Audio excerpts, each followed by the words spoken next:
Lord Byron, mad, bad, and dangerous to know. Imagine a man who became famous overnight, a man whose beauty drove women mad, whose poetry made all of Europe weep, a man who was both a true-born aristocrat and a furious rebel who despised his own class, a crippled athlete who swam across the Dardanelles, a style icon whose pale face, tousled curls, and open shirt were copied by thousands. He was the world's first rock star, the first global sex symbol. A man who lived by the rule, live fast, die young. His name was Lord Byron, but behind that dazzling romantic facade hid a much darker truth. A truth summed up in one phrase, written by his former lover. Mad, bad, and dangerous to know. His life was a storm of scandals. Enormous debts, wild orgies, countless seduced and abandoned women, accusations of homosexuality, and worst of all, whispers of an incestuous affair with his own half-sister. These rumors turned him from a national idol into an outcast, banished forever from his homeland. So, who was he really? A genius poet of freedom and rebellion, or a brilliant amoral aristocrat who destroyed everything he touched? And how did this cynical libertine end up dying a hero in faraway Greece, sacrificing his fortune and his life for another nation's independence? This is a story of light and darkness, of genius and vice, of the eternal war between angel and demon within a single soul. Today we'll dive deep into the mind of the first Byronic hero, Lord Byron himself. If you're ready to see where the myth ends and the man begins, subscribe, because our investigation has only just begun. Lord Byron's story begins with a curse. In fact, with two. The curse of his bloodline and the curse of his body. George Gordon Byron was born on January 22, 1788, in London, into a family that was already infamous. His father, Captain John Byron, was known in society as Mad Jack. He was handsome, charming, and utterly amoral, a gambler, a seducer, and a man who lived off the fortunes of women he ruined. Byron's mother, Catherine Gordon, was his second wife, a passionate, unstable Scottish heiress whom Mad Jack married for her money, and spent it all within a year. When George was born, his father was already on the run from creditors, wandering across Europe. He died soon after, leaving his son only debts, a ruined name, and what Byron himself would later call the devil's blood. Catherine raised her son alone, a woman of violent moods and boundless emotions. One day she would smother the boy with kisses, the next, hurl objects at him, calling him that lame little monster. This mixture of obsessive love and sudden cruelty forged in young Byron a storm of contradictions, a desperate hunger for affection and a deep mistrust of it. But his second curse was far worse. He was born with a deformity of the right foot, a slight club foot that would cause him pain for life. In an age obsessed with physical perfection, it was almost seen as a mark of the devil. He hid his leg beneath long trousers, forced himself into brutal athletic training, swimming, boxing, fencing, determined to prove that he was no cripple, but a hero. That pain, that humiliation, that lifelong sense of being flawed became the secret source of his melancholy and his rebellion against the world. He spent his first 10 years in poverty, living with his mother in Scotland, a fallen aristocrat and her lame son dreaming of a better life. Then, in 1798, fate struck again. Byron's great-uncle, known as the wicked Lord Byron, died without an heir, and 10-year-old George, a poor and angry boy from Aberdeen, suddenly inherited the title and a decaying Gothic estate called Newstead Abbey. From rags to nobility, overnight. He was sent to Harrow, one of England's most elite schools, and later to Cambridge University. There, his rebellion began to bloom. He loathed his teachers, but devoured books on history and poetry. He formed passionate, sometimes ambiguous, friendships, and filled his rooms with scandalous eccentricities. Since dogs were forbidden at Cambridge, he kept a tame bear instead. He even joked he would register it as a student. Byron drank, spent recklessly, and filled his half-ruined abbey with wild parties. According to rumor, his friends drank wine from a human skull he found in the garden. And yet, behind all the arrogance and debauchery, was a young man in pain, haunted by loneliness, already writing verses full of beauty and despair. At 21, he took his seat in the House of Lords, and there, again, he shocked everyone. Instead of defending his class, the young aristocrat rose to speak for the poor. He defended the Luddites, desperate workers who smashed the machines that took their jobs. He argued for Catholic emancipation. Polite society was horrified. The handsome young lord turned out to be a dangerous radical. And when the hypocrisy of England became unbearable, he did what young aristocrats were expected to do. He went abroad. But Byron chose not the safe and civilized parts of Europe. He went to the wild edges of the world, to Albania, Greece, and Turkey, lands under the rule of the Ottoman Empire. That journey would change his life and awaken the poet within him. Byron left England restless and disillusioned, a 21-year-old lord with too much money, too many debts, and no clear purpose. But the journey he was about to take would turn the spoiled young aristocrat into one of the most famous poets in history. He sailed through Portugal and Spain, then farther east, into the untamed lands of Albania, Greece, and Turkey. Not the polite Europe of drawing rooms and cathedrals, but a world of mountains, pirates, and burning sunlight. He met ruthless Ottoman pashas, dined with brigands, swam across the Hellespont, the ancient strait once crossed by Leander for love, just to prove that he could.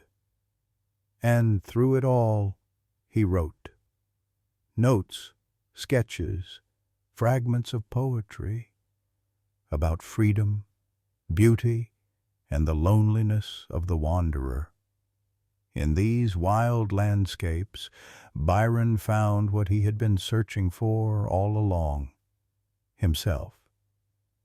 The mask of the English lord slipped, and from beneath it emerged the Byronic hero, a proud, disillusioned soul haunted by secret guilt and endless desire. When he returned to London in 1811, he was still unknown. But in March 1812, his publisher released the first 2 cantos of his long poem, Childe Harold's Pilgrimage. The next morning, everything changed.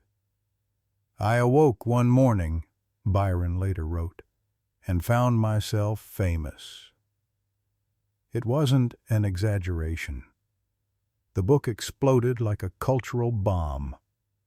England, weary of war, bored of moral sermons, fell in love with this new voice, dark, passionate, dangerous, Women wept over his verses. Men envied him. Artists painted his portrait, poets imitated his style, and society whispered his name in fascination and fear. Byron mania had begun. Overnight, Lord Byron became the first celebrity poet, a romantic idol, a living legend. His pale face, his tousled curls, his open collar and black cloak became the uniform of a generation. Young men tried to copy his walk, his melancholy gaze, his cynical charm. They didn't just read his poems. They wanted to be him. But fame, as Byron would soon discover, is a double-edged sword. The same society that crowned him its god was already sharpening its knives. Fame hit Byron like a storm. One day, a nameless lord. The next, England's dark new god. But behind the applause and candlelight, a different drama was unfolding. London society worshipped him, but it also wanted to possess him, to taste the scandal that clung to his name. Women sent him letters sealed with perfume. Some fainted when they saw him. Others disguised themselves as servants just to slip into his house. And Byron, bored, brilliant, and restless, played along. His most infamous lover was Lady Caroline Lamb, beautiful, hysterical, and very married. When she first met him, she wrote in her diary the words that would haunt his legend forever: mad, bad, and dangerous to know. Their affair was a public catastrophe. When he ended it, she tried to kill herself at a ball in front of everyone. But for Byron, scandal was oxygen. He needed it. He fed on it. And then came a relationship even darker. His half-sister, Augusta Lee. She was gentle, loyal, the only person who saw the frightened boy beneath his mask of arrogance. For Byron, she was comfort. For the world, she would become his curse.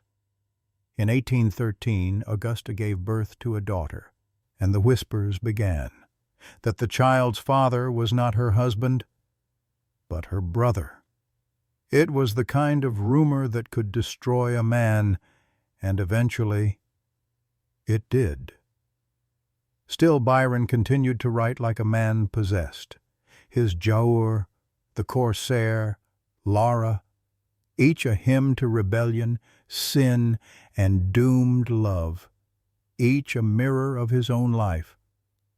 But guilt has its own gravity, and soon it pulled him into one final mistake, a respectable marriage. He married Annabella Milbank, a brilliant and moral young woman he mockingly called the Princess of Parallelograms. He hoped she might save him. She hoped she could heal him. They were both wrong. The marriage lasted 1 year, a year of cruelty, drunken rages, and icy silence. Annabella fled with their newborn daughter Ada, the future Ada Lovelace, mathematician and pioneer of computing. But London didn't care about Ada. It cared about gossip. Rumors exploded. Madness, abuse, perversion, and finally, incest. The newspapers turned on him. Society that once adored him now crossed the street to avoid him. Byron became the devil it had invented, an outcast, a scandal, a man everyone loved to hate. In April 1816, just 4 years after his triumph, Lord Byron boarded a ship at Dover and left England forever. He was 28 years old, famous, hated, and completely alone. In the spring of 1816, Lord Byron left England, not as a traveler, but as a fugitive. The scandal had burned everything behind him: his marriage, his reputation, his home. He would never set foot in his country again. But exile became his rebirth. He crossed the Channel and went to Switzerland, a land of cold lakes, sharp mountains, and silence. There, on the shores of Lake Geneva, he rented a villa called Diodati, a gloomy, echoing house that would soon become the cradle of modern horror. Byron wasn't alone. He was joined by another outcast, the young poet Percy Bysshe Shelley, his brilliant companion Mary Godwin, and Mary's half-sister Claire Clairmont, who, as it happened, was Byron's latest lover. Outside, thunder rolled across the lake. Inside, these four restless souls read ghost stories by candlelight, argued about life and death, and tried to chase away the endless rain. It was the famous year without a summer. Ash from a distant volcano had darkened the skies of Europe. No sun, no warmth, just endless twilight. And in that eerie half-darkness, Byron made a challenge. "Let each of us," he said, "write a tale of the supernatural." That night, something extraordinary happened. Byron began a fragment about a pale aristocrat, a creature of charm and evil, a story that his doctor, John Polidori, would later expand into the vampire, the first of its kind, and the ancestor of every Dracula to come. But the true monster was born in another mind. Mary Shelley dreamed of a scientist who dared to create life and brought forth horror instead. Out of that night of storms and sleepless imagination came Frankenstein. Two myths, the vampire and the modern Prometheus, born under the same roof, in the same storm, from the same darkness. Byron's villa became legend, a haunted sanctuary of genius and sin. He himself wrote little there, but something in him changed. The man who had once been the darling of London was now a self-made myth, the Byronic exile, proud, cursed, defiant. When the skies cleared, he left Switzerland for Italy, the next chapter in a life that was beginning to resemble his own poetry. When Byron arrived in Venice in 1816, he was no longer England's idol. He was an exile, a man running from scandal, from guilt, from himself. But Venice welcomed him like an aging courtesan who understood everything, a city of water and silence, of beauty half drowned in its own reflection, a perfect mirror for Byron's soul. He rented a crumbling palace on the Grand Canal. Marble floors cracked under his boots, and moonlight slipped through broken shutters. Outside, gondolas whispered secrets. Inside he wrote, drank, and sinned. For 3 years, Venice became his labyrinth of pleasure. He threw masquerade balls, filled his rooms with pets, monkeys, peacocks, foxes, and lovers, so many that even he lost count. By his own boast, more than 200 women passed through those rooms.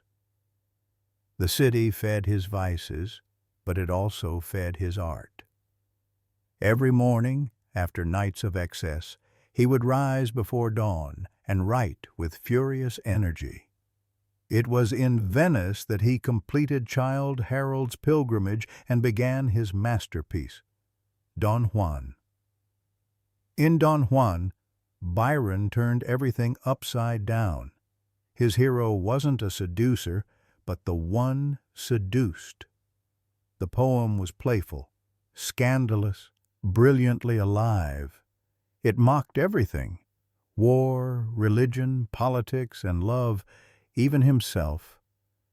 Don Juan was his rebellion, his laughter at a world that had condemned him. Each stanza was a wink, each rhyme a sword thrust. But even Byron's laughter couldn't drown the emptiness. By 1819, he was exhausted, physically spiritually, and then she appeared. Teresa Guiccioli.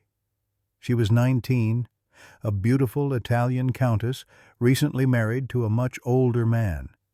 She had read Byron's poetry, and meeting him was like meeting her destiny. For Byron, jaded by countless affairs, Teresa was different. She was innocence and fire, devotion and freedom. He followed her to Ravenna, left behind his Venetian carnival, and for a brief moment believed he could be redeemed.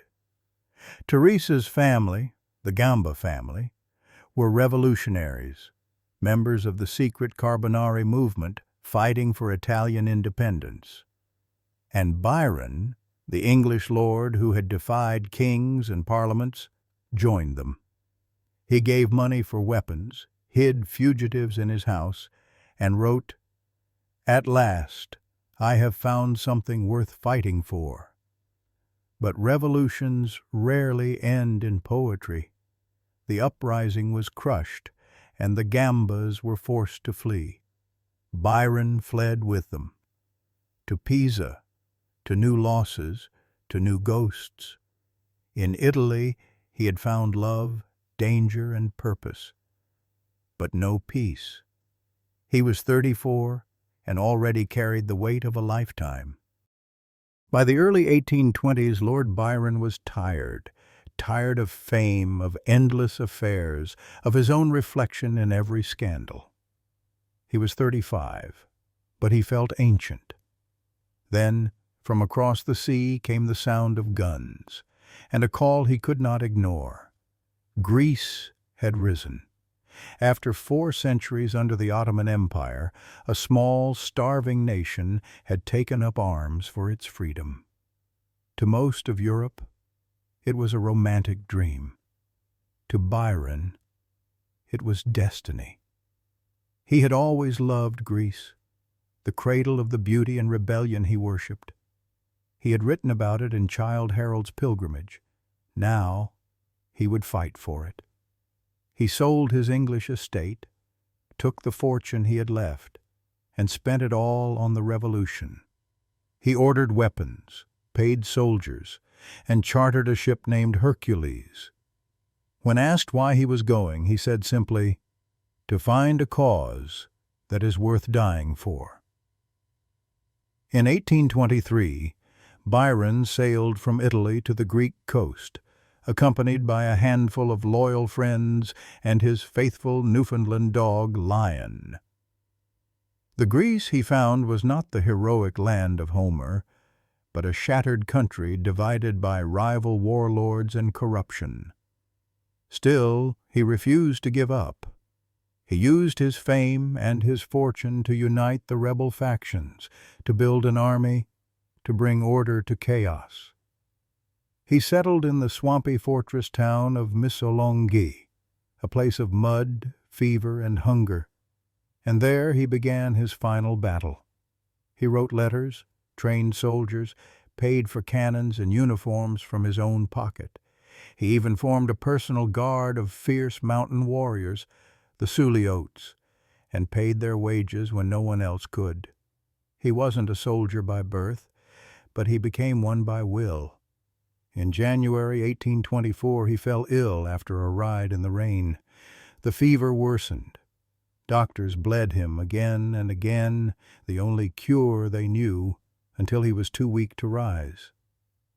He whispered deliriously, sometimes in English, sometimes in Greek, sometimes calling for his daughter Ada. His last words were said to his servant, "Now I shall go to sleep, perhaps forever." On April 19, 1824, Lord Byron died in Missolonghi.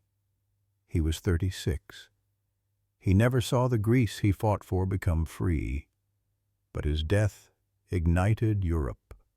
His sacrifice turned sympathy into action.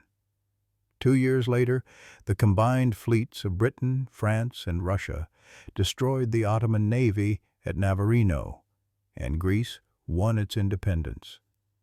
When the news reached Athens, people wept in the streets. The poet, who had once been called mad, bad, and dangerous to know, was now a national hero. They buried his heart in Missolonghi, in the land he died to save. His body returned to England, but not his peace. Even in death, the church refused to bury him in Westminster Abbey. Too scandalous, too dangerous, even for the grave. It would take almost a century and a half for Britain to forgive him and place his memorial among its poets. He had lived like a flame, beautiful, furious, and short. He wrote, he loved, he sinned, and he died believing in something greater than himself. Lord Byron, the first modern celebrity, the first romantic rebel, and the man who proved that poetry can change the world. Thanks for watching. Don't forget to subscribe.